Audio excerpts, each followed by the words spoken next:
Guys, welcome to my channel. ഇന്നത്തെ recipe puffs ആണ്, egg puffs. നമുക്കത് ട്രൈ ചെയ്യാം. ഗ്യാസ് കത്തിച്ച് ഒരു പാൻ അടുപ്പിൽ വെച്ച് പാൻ ചൂടായി വരുമ്പോഴത്തേക്ക്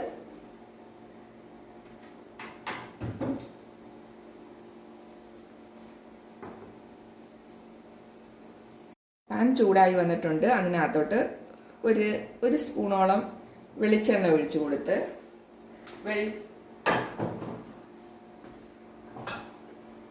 വെളിച്ചെണ്ണ ചൂടായി വരുമ്പോഴത്തേക്ക് അതിനകത്തേക്ക് ഒരു സ്പൂൺ കടുക് ഇട്ട് കൊടുക്കാം. നമുക്ക് പൊട്ടി വന്നിട്ടുണ്ട്. അതിനകത്തോട്ട് നീളത്തിൽ അരിഞ്ഞു വെച്ചിരിക്കുന്ന സവാള നമുക്ക് ആദ്യം ചേർത്ത് കൊടുക്കാം. ചെറിയ 2 സവാളയാണ് 2 മുട്ടയ്ക്ക് വേണ്ടി എടുത്തിട്ടുള്ളത്.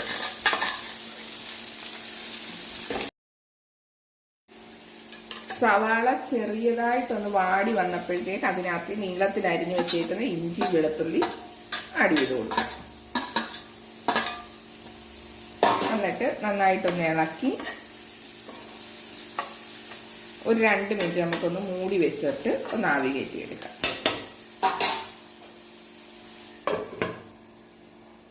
മിനിറ്റിന് ശേഷം നമ്മൾ സവാള വരട്ടിയത് നോക്കിയപ്പോഴത്തേക്ക് നന്നായിട്ടൊരു ബ്രൗണിഷ് കളറായിട്ടുണ്ട്. ഇനി ഇതിനകത്തോട്ട് നമുക്ക് ആവശ്യത്തിനുള്ള ഉപ്പിട്ട് കൊടുക്കാം.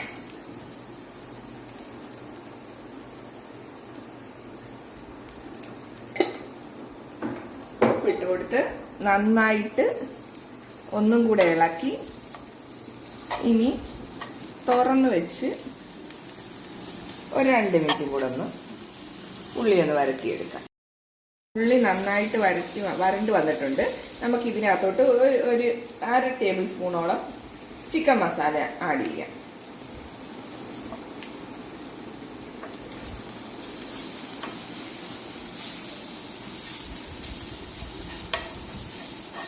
എന്നിട്ട് ചിക്കൻ മസാല നന്നായിട്ട് ഇളക്കി അതിൻ്റെ പച്ച ഒരു മണം മാറുന്നിടം വരെ ഒന്ന് മൂപ്പിച്ചെടുക്കാം.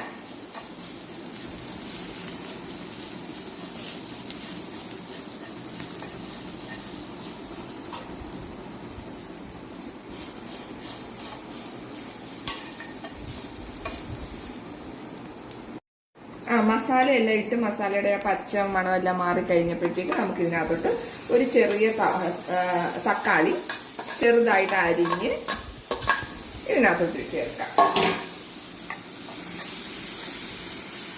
നന്നായിട്ടൊന്ന് ഇളക്കി തക്കാളി നന്നായിട്ട് ഈ മസാലയുമായിട്ട് യോജിപ്പിച്ചതിന് ശേഷം ഒരു 4 മിനിറ്റ് നമുക്ക് അടച്ചു വെച്ച് ഇതിനെ ഒന്ന് വേവിച്ചെടുക്കാം.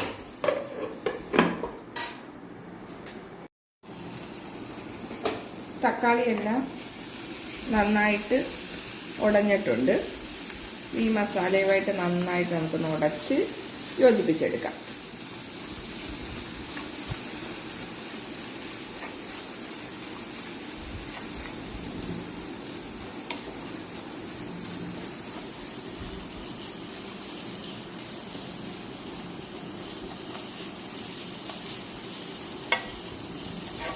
ഇനി ഇതിനകത്തോട്ട് നമുക്ക് 2 തണ്ട് കറിവേപ്പില ഇട്ട് കൊടുക്കാം.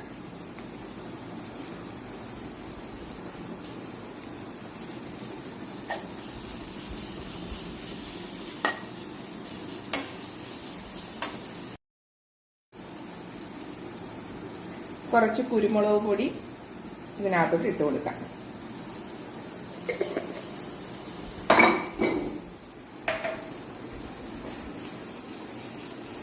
ഇപ്പം പപ്സിനകത്ത് വെക്കാനുള്ള മസാല റെഡി ആയിട്ടുണ്ട്. ഇനി നമുക്ക് തീ ഓഫ് ചെയ്യാം. ഒരു ചീനിച്ചട്ടി അടുപ്പിൽ വെച്ച് കത്തിക്കുക.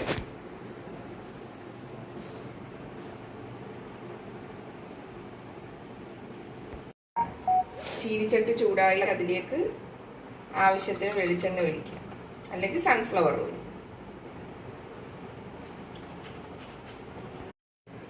ഇവിടെ പപ്സ് ഉണ്ടാക്കാനായിട്ട് എടുത്തിരിക്കുന്നത് സമോസയുടെ ഷീറ്റാണ്.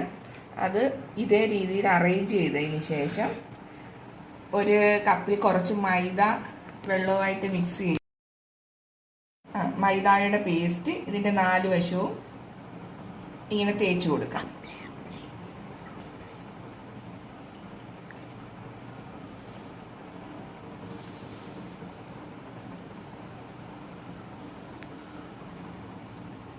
നന്നായിട്ട് തന്നെ ഇത് തേച്ച് കൊടുക്കാം.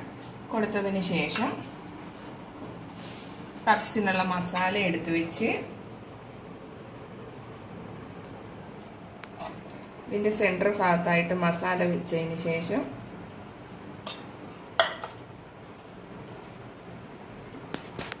രണ്ടായിട്ട് മുറിച്ച എഗ്ഗിന്റെ ഒരു പീസും കൂടെ വെച്ച് നമുക്കിതിങ്ങനെ ഫോൾഡ് ചെയ്തെടുക്കാം.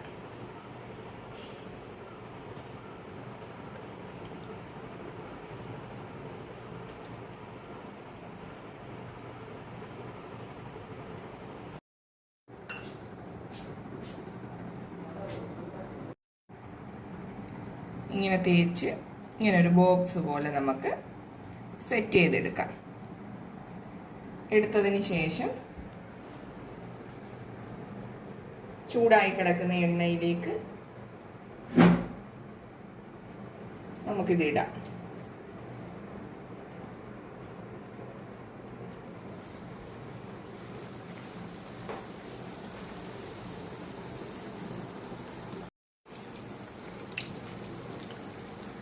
ഈ സമയത്ത് തീ സിമ്മിലിടണം.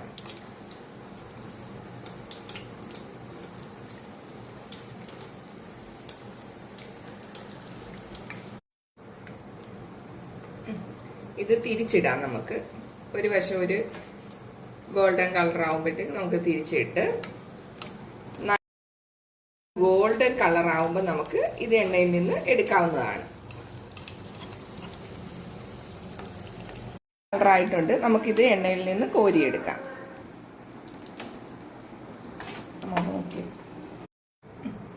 മൈദയുടെ പേസ്റ്റ് ഈ ഷീറ്റിന്റെ എല്ലാ കോർണറിലും നന്നായിട്ട് നമുക്ക് തേച്ച് പിടിപ്പിക്കാം.